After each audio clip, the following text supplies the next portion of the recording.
আজকে আমরা শুরু করব শিডিউলিং অ্যালগরিদম দিয়ে, যেটাকে বলা হয় অ্যাকচুয়ালি সিপিইউ শিডিউলিং অ্যালগরিদম। হ্যাঁ, সিপিইউ শিডিউলিং অ্যালগরিদম জিনিসটা হচ্ছে গিয়ে আপনার সিপিইউ যেটা সেন্ট্রাল প্রসেসিং ইউনিট আমাদের, সেটাতে আমরা একসাথে অনেক কাজ করি। মানে যেমন আপনারা যখন পিসিতে বসেন বা ল্যাপটপে যখন কাজ করেন, খেয়াল করে দেখবেন হয়তো বা গান শুনতেছেন, হয়তো বা একটা কিছু প্রিন্টের কমান্ড দিছেন, বা একটা কিছু টাইপ করতেছেন, কিছু গেম খেলতেছেন, বা whatever, there is a multiple task, you can do it. So CPU scheduling সেটা হচ্ছে গিয়ে এই যে সিপিইউ এর মাল্টিপল টাস্ক আমি করতেছি, প্রত্যেকটা টাস্কের জন্য আমাকে এটার জন্য টাইম স্লট, যেটা সেই টাইম স্লটটাকে আমাকে ডিভাইড করে দিতে হবে, মানে শিডিউল করে দিতে হবে। লাইক এই কাজটা আমি এতক্ষণ করব, এর পরের কাজটা আমি 10 সেকেন্ড করব, বা তারপরের কাজটা আমি 20 সেকেন্ড করব, বা তারপরের কাজটা আমি একটা মুভি দেখবো, okay next 2 hours or 2 hour 30 minutes আমি মুভি দেখবো। এই যে সিপিইউটাকে একটা শিডিউলিং করে দেওয়া, যে in that case if there is a multiple task, if you want to do a multiple task with the CPU, then CPU will schedule your task one by one. Okay, so this is actually scheduling algorithm. Then why we need this CPU scheduling algorithm? এটা actually আপনাদেরকে থিওরিতে আপনারা পড়বেন, it's not that যে আপনারা থিওরিতে এটা আসবে না। আমি ল্যাব শুরু করতেছি বলে আমি পুরো জিনিসটা আপনাদেরকে বুঝাই দিচ্ছি। So we need scheduling algorithm. So basically there is a input output time, CPU time, everything has a schedule time. প্রত্যেকটা কাজের জন্য টাইম, আমরা যেমন আমাদের ডেইলি লাইফের কথাও যদি বলি, আমরা প্রত্যেকটা কাজের জন্য, যেমন আপনাদের এখন একটা ক্লাসের জন্য শিডিউল করে দেওয়া আছে। So this is the way we will schedule our work. Okay, 1 minute.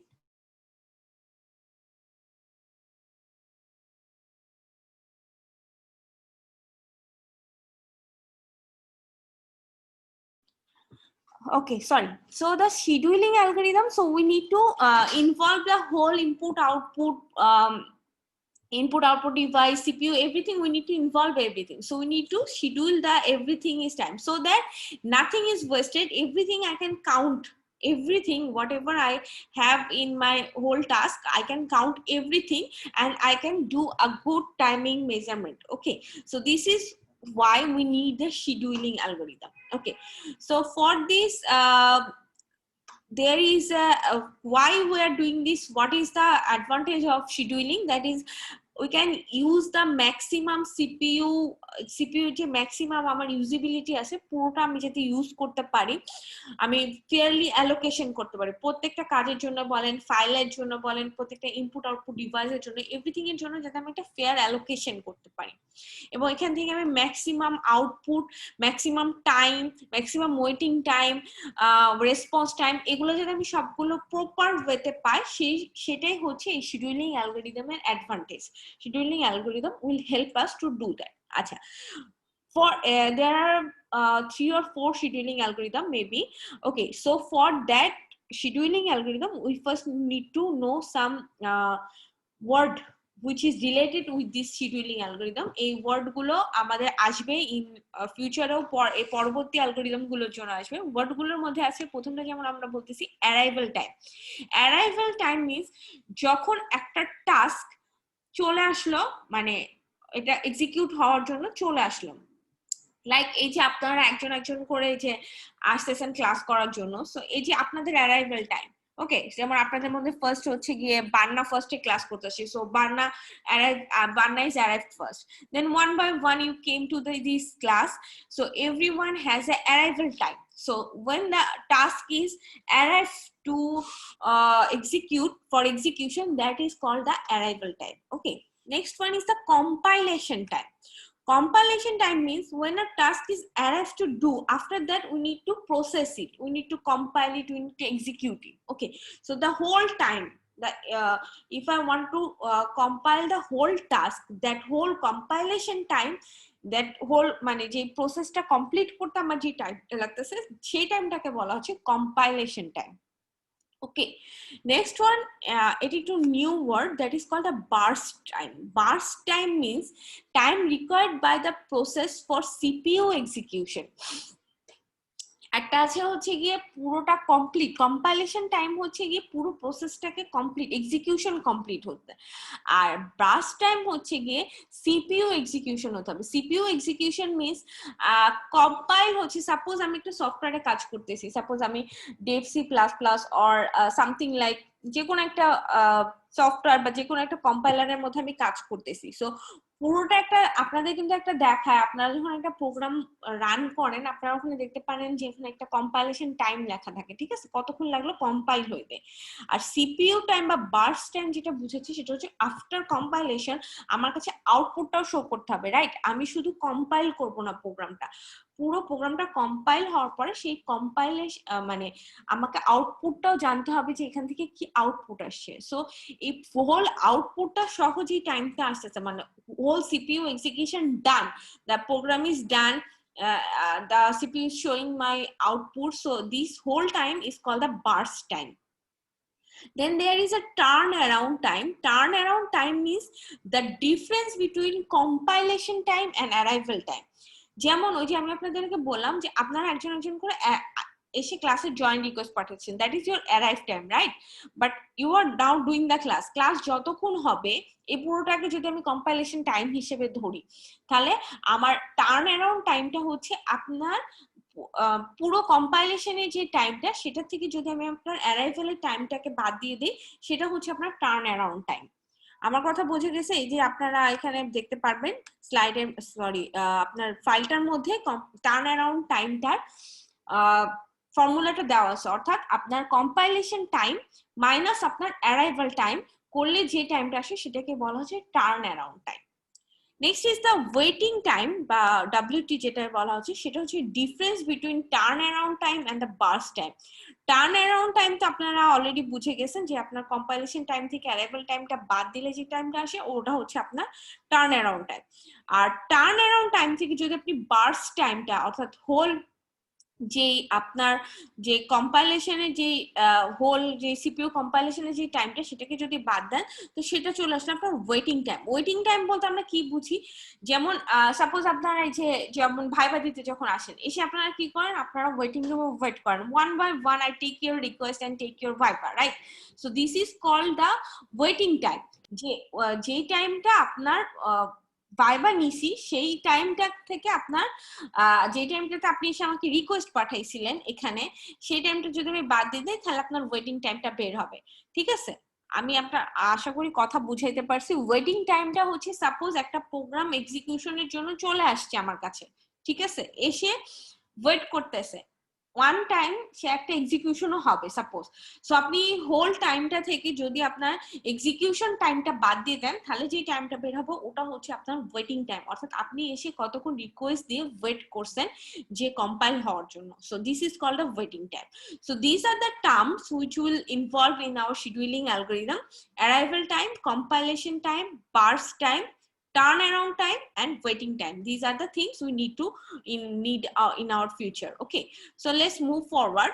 So today we are going to read about our first scheduling algorithm, that is called the first come first serve, FCFS, first come first serve, অর্থাৎ যে first আসবে তাকে আমি first serve করব, ঠিক আছে? This is our first scheduling algorithm.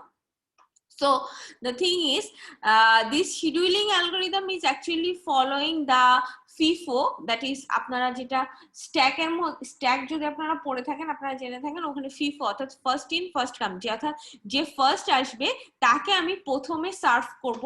যেমন যদি বলেন আপনারা যেমন ভাইবা এক্সাম দিতে আসেন, যে আমাকে ফার্স্ট রিকোয়েস্ট পাঠায় আমি ট্রাই করি তাকে আগে ভাইবা নিতে, দেন সেকেন্ড আসে, এইভাবে আমি ট্রাই করি মেনটেন করার, যে আমার কাছে যে ফার্স্ট আসবে আমি সেটাই আগে এক্সিকিউট করব, যে কম্পাইলেশনের রিকোয়েস্টটা আমার কাছে আগে আসবে সেটা আমি ফার্স্ট এক্সিকিউট করব, দেন সেকেন্ড, দেন থার্ড, মানে একটা মানে লাইন মেনটেন করব। Okay, so first come first serve, যে ফার্স্ট আসবে তাকে আমি ফার্স্ট সার্ভ করব। আচ্ছা, আমরা একটা এক্সাম্পল দেখি, এক্সাম্পল দেখলে অ্যাকচুয়ালি আপনারা বেটার বুঝতে পারবেন।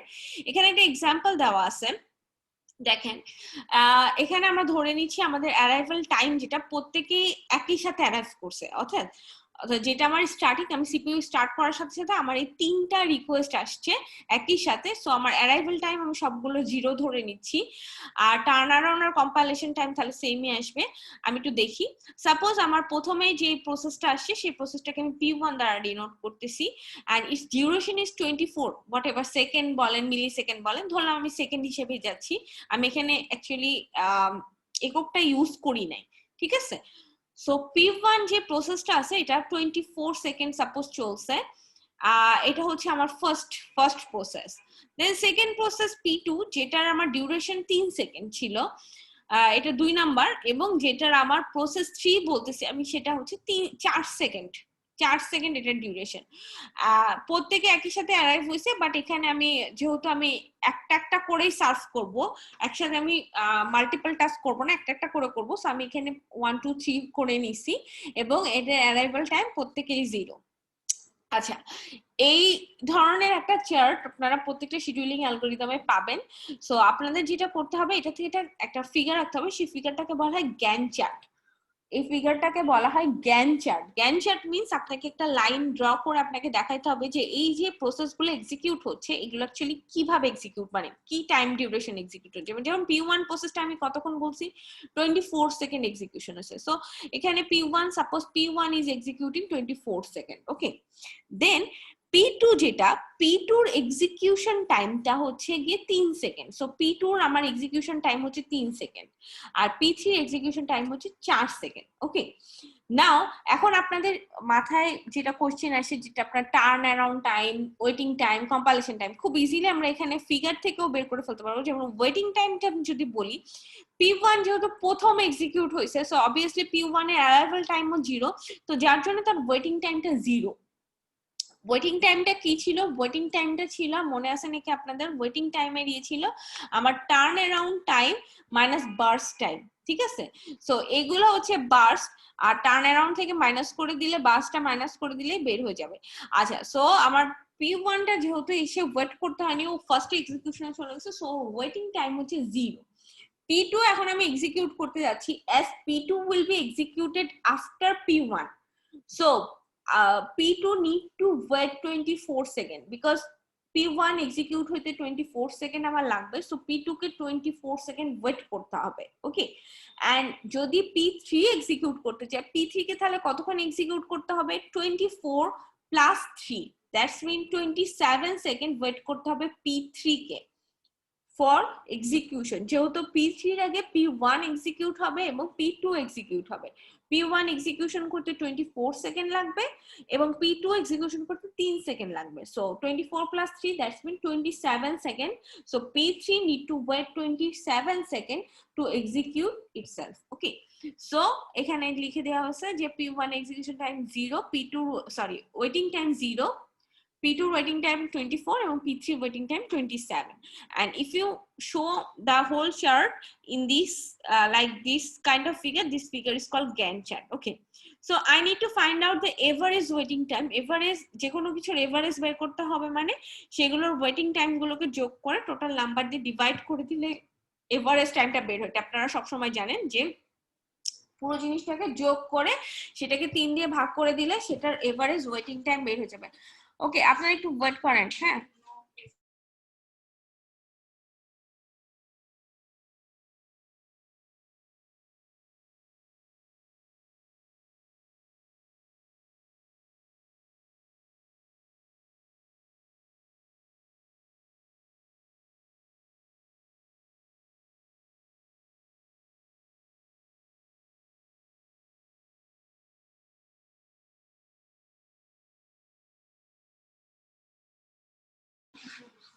Okay, so sorry. So if you need to find out the average of anything, then the whole number you have to sum the whole number, then it divided by the total number, যেটা পুরো নাম্বারটাকে আপনি যোগ করে সেটার যে কয়টা number থাকবে সেটা দিয়ে ডিভাইড করে দিলে এভারেজ টাইমটা বের হবে।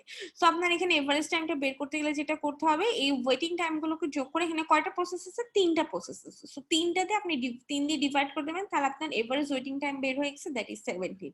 প্রত্যেকটা শিডিউল অ্যালগরিদমই আপনাকে এরকম করে কিছু ফর্মুলা থাকবে। বেসিক্যালি আপনাকে এভারেজ ওয়েটিং টাইমটা বের করতে হবে, কারণ execution time, burst time, everything will will be given there. Okay, so আপনাকে যেটা ফাইন্ড করতে হবে সেটা হচ্ছে ওয়েটিং টাইমটা ফাউন্ড করতে হবে। ওয়েটিং টাইমের ফর্মুলাটা আমি আপনাদেরকে দিয়ে দিচ্ছি, সো আপনারা ইজিলি ওয়েটিং টাইম বের করতে পারবেন। ঠিক আছে, এরকম আরো এক্সাম্পল আসবে, ডোন্ট ওয়ারি, আমি আপনাদেরকে আরো এক্সাম্পল দিয়ে দিব, সো ভয় পাওয়ার কিছু নেই। সো আর আশা করি বুঝতে পারছেন। কোনো কোশ্চেন থাকলে আমাকে করতে পারেন, আপনারা যদি কোনো কোশ্চেন করতে চান করতে পারেন, যে ওয়েটিং টাইমটা আমি কিভাবে বের করছি বুঝতে পারছেন? জি ম্যাম, বুঝতে পারছি। আচ্ছা, প্রত্যেকটারই এরকম দেওয়া থাকবে যে এক্সিকিউট হইতে কি টাইম লাগবে, বা আপনাদের কোনটার পরে কোনটা আসবে, প্রত্যেকটা টাইমিং এখানে যেমন বলেই দেওয়া আছে যে P1টা হচ্ছে আমার 1 নাম্বার প্রসেস, P2টা হচ্ছে আমার 2 নাম্বার প্রসেস, P3টা হচ্ছে আমার 3 নাম্বার প্রসেস। সো কোনটার পর কোনটা এক্সিকিউট হবে বা কোনটা আগে আসবে এটা আপনারা ইজিলি বুঝতে পারবেন, এই চার্টটা দেওয়া থাকলে আপনারা বুঝতে পারবেন। ওকে, সো এই যে ওয়েটিং টাইমটা, এই বেসিক্যালি আপনাদের টাস্কই হচ্ছে আপনার এভারেজ ওয়েটিং টাইম বের করা using different scheduling algorithm. So first come first serve এটা যেহেতু ইজি, 1 2 3 4 দেওয়া থাকলে আপনারা জাস্ট কোন প্রসেস কতখানি ওয়েট করছে ওয়েটিং টাইমটা বের করে সেটাকে যতগুলো প্রসেস আছে টোটাল নাম্বার দিয়ে ডিভাইড করে দিলে এভারেজটা পেয়ে যাবেন। আচ্ছা, এখন আপনাদের টাস্কটা অ্যাকচুয়ালি এটা না, যেহেতু এটা ল্যাব, থিওরিতে আপনারা এরকম জিনিস পাবেন, যেহেতু এটা আপনাদের ল্যাব, সো আপনাদের টাস্কটা হচ্ছে অ্যাকচুয়ালি এটা থেকে আপনাদেরকে কোডিং করতে হবে। কোডিং, এটার কোডিংটা আমি দিয়ে দিচ্ছি, আমি সি ইউজ করছি, হোপফুলি আপনারা সবাই সি সাথে পরিচিত। সো আমি যেটা আপনাদেরকে আগে একটু বলে দেই সেটা হচ্ছে এটার অ্যালগরিদমটা কিভাবে করছে। অ্যালগরিদমটা প্রথমে আগে আপনাকে চুজ করতে হবে যে কতগুলো প্রসেস আপনি নেবেন, হাউ মেনি প্রসেস। যেমন here is you are doing 3 process, right? So প্রথমে আগে প্রসেস কতগুলো সেগুলো আগে ডিসাইড করে নিতে হবে। দেন কোন প্রসেসের নাম্বার ইন করতে হবে, অর্থাৎ প্রসেস 1, প্রসেস 2, প্রসেস 3। ঠিক আছে, সো ইউ নিড টু দেন আপনাকে ফাইন্ড করতে হবে ওয়েটিং টাইমটা, যেটা আপনারা ইজিলি এখানে যেমন ধরেন প্রোগ্রামিং এর ক্ষেত্রে যেটা ইউজ করা হয় নরমালি শিডিউলিং এর ক্ষেত্রে, যেমন বাস টাইমটাকে বিটি বলা হয়, ওয়েটিং টাইমটাকে ডব্লিউটি বলা হয়, এরকম করে করা হয়। যেমন প্রসেস 1টা যেটা, সেটার ওয়েটিং টাইমটা কত ছিল, 0। ঠিক আছে, তাহলে পরবর্তীটা আপনি যখন পরবর্তীটার ওয়েটিং টাইম বের করতে যাবেন তখন কিভাবে বের করবেন, জাস্ট ওই 1 লিখে ওটার সাথে 0-র সাথে 24 যোগ করে দিলে, যে আপনার বাস টাইমটা যেটা ওটার সাথে আপনার ওয়েটিং টাইমটা যোগ করে দিলে, অর্থাৎ আপনার 0 তো প্রত্যেকেরই ওয়েটিং অ্যারাইভাল টাইম 0 ছিল, তারপরে এই P1 যেহেতু কমপ্লিট হয়েছে, P1 এর বাস টাইমটা কত, 24। সো 0 + 24, দ্যাটস মিন প্রসেস 2 এর ওয়েটিং টাইম হবে 24। প্রসেস 3 এর ওয়েটিং টাইম হচ্ছে 0 + 27, দ্যাট ইজ আপনাদের প্রসেস 3 এর waiting time will be 27। So এইভাবে আপনারা টোটাল টাইমিংটা বের করতে পারবেন। আর এভারেজ ওয়েটিং টাইমটা কিভাবে বের করছে, total waiting time divided by number of process. Okay, so এই হচ্ছে আপনার অ্যালগরিদম, যেটা সিম্পল আমি এখানে করে দিছি, এটা আপনারা কোডিং এ লিখবেন। কোডিংটা এখানে দেখেন আমি লিখে দিছি, কোডিং মনে হবে খুবই হার্ড, আমি জানি আপনারা কোডিং করতে পারেন না, আমি ওটা নিয়ে আপনাদের ফোর্সও করতেছি না, আমি ফার্স্ট এর কোডটা দিয়ে দিছি, এরপরের কোডটা আপনারা নেটে সার্চ দিলে পাবেন। Just you have to write down in the Google that C code for first come first serve বা পরবর্তী শিডিউলিং অ্যালগরিদম যেটা পড়াবো সেটার কোডিং লিখে সার্চ দিলে আপনারা কোড পেয়ে যাবেন। কিন্তু ট্রাই আপনাদের যেটা করতে হবে, আমি আপনাদের যে অ্যালগরিদমটা বলবো ওই অ্যালগরিদমের সাথে ম্যাচ করে আপনাকে কোডটা করতে হবে। আমি ডিফারেন্ট কোড চাচ্ছি না, আমি কোড বুঝি, সো আমাকে তো ওগুলা বলে লাভ নাই।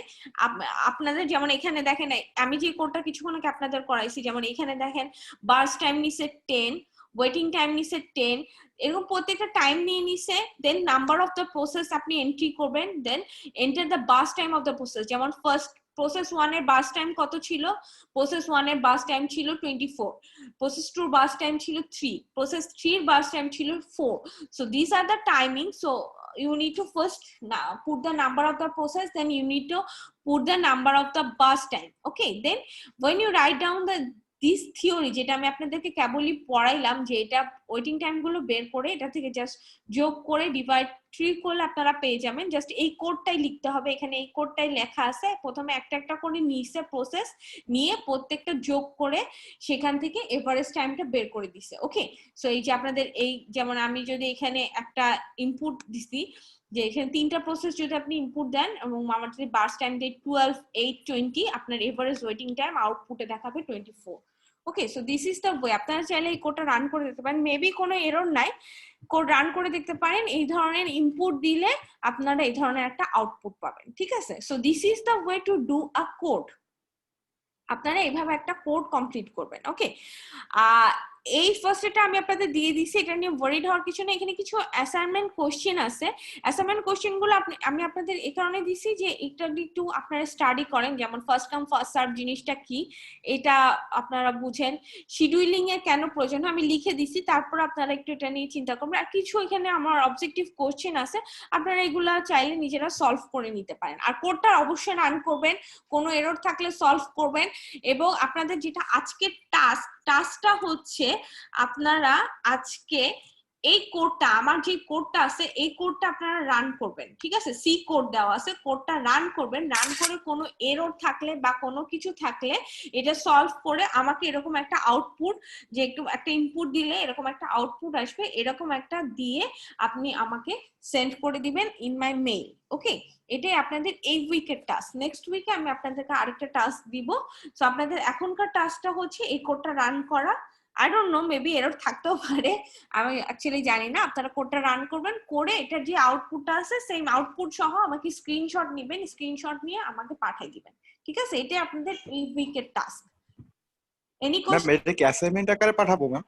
অ্যাসাইনমেন্ট আকারে যে এই নিচের কোশ্চেন গুলো পাঠাইতে হবে না, আপনারা জাস্ট যেটা করবেন সেটা হচ্ছে কোডটা, যে আপনারা যে কম্পাইলার ইউজ করেন সি যে কোনো একটা কম্পাইলারে রান করবেন। রান করে জাস্ট এই যে এরকম যেভাবে আমি একটা স্যাম্পল ইনপুট দিয়ে দিছি না, এরকম ইনপুট দিলে এরকম একটা আউটপুট আসতেছে। কোডটা রান করে কোডের একটা স্ক্রিনশট প্লাস কোড তো জাস্ট কপি করে পেস্ট করলে হবে, কোনো কিছু এরর থাকলে এররটা সলভ করবেন। আর আউটপুট যে উইন্ডোটা আসবে ওটার একটা স্ক্রিনশট, এই দুটো স্ক্রিনশট নিয়ে আপনারা আমাকে মেল করে দিবেন, ঠিক আছে? Okay ma'am. ম্যাম এই যে কোডটার মধ্যে যেটা মানে এতক্ষণ যেটা করলাম, ওই যে তিনটা জিনিস নিয়ে এটাই কি রান করবে ম্যাম এই কোডের মধ্যে? আপনি রান করে দেখতে পারেন যে যে এই ইনপুট দিলে কি আউটপুটে যে 2017 আসতেছে নাকি। যেমন আমি এখানে যেটা দিছি যে হচ্ছে গিয়ে তিনটা প্রসেস দিছি, 12, 8, 20 দিলে আমার এভারেজ ওয়েটিং টাইম দেখাচ্ছে 24। ওকে, সো আপনি ডিফারেন্ট আউটপুট দিয়ে ট্রাই করে দেখতে পারেন, ইটস ইওর উইশ। চাইলে আপনি প্রসেস 4টাও দিতে পারেন, 2টোও দিতে পারেন, অসুবিধা নেই, ঠিক আছে? বাট এই যে সিরিয়াল মেনটেন করবেন, যে প্রসেস 1 কোনটা হবে, প্রসেস 2 কোনটা হবে, প্রসেস 3 কোনটা হবে, এই সিরিয়ালটা মেনটেন করবেন, ঠিক আছে? আর জি কোনো ম্যাম। কোশ্চেন আছে? মানে জাস্ট শুধু এই কোডটা রান করবেন, মানে আজকে আপনাদের এই উইকের এইটুকুই টাস্ক। আচ্ছা, আমি একটু বলে নেই, সেটা হচ্ছে এই ক্লাসটা অ্যাকচুয়ালি সকাল 9টায়, আমার 9টায় নিতে সমস্যা নেই, আপনাদের মনে হয় 9টায় আসতে সমস্যা হয়, নাহলে আমরা 9:30টায় শুরু করি বা একটু পরে শুরু করি, আপনাদের সুবিধার্থে বলতেছি, আমার কোনো সমস্যা নেই। না 9টায়? 9:30 শুরু করলে বেটার হয় একটু। হ্যাঁ, সেটাই বলতেছি, যেহেতু very early in the morning হয়ে যাচ্ছে। আমার কোনো সমস্যা নেই। If you are all agreed then I will start this from 9:30 PM, sorry AM, 9:30 AM, যদি আপনারা সবাই এগ্রিড থাকেন। জি ম্যাম, প্রবলেম নেই। ওকে, তাহলে ওকে ম্যাম। নেক্সট উইক থেকে আমরা 9:30 তে শুরু করি, তাহলে মনে হয় সবার অ্যাটেন্ড করতে ইজি হবে, ঠিক আছে? ম্যাম এই সেমিস্টারের ক্লাস কি 1.5 ঘন্টা করে হবে? ক্লাস 1.5 ঘন্টা করে দেওয়া আছে, এটা কোনো সমস্যা নেই। যার যখন ক্লাস শেষ হবে, শুরু হবে, আপনারা ওই অনুযায়ী ক্লাসের পাবেন, কোনো সমস্যা নেই, ঠিক আছে? ওটা নিয়ে টেনশন করার কিছু নেই। যেমন আমার ক্লাস অ্যাকচুয়ালি শেষ হয়ে গেছে, 30 মিনিটসে আমি অলমোস্ট শেষ করে ফেলছি। সো এটা কোনো সমস্যা নেই। 1.5 ঘন্টা আমাদের অ্যাকচুয়ালি শিডিউলটা দেওয়া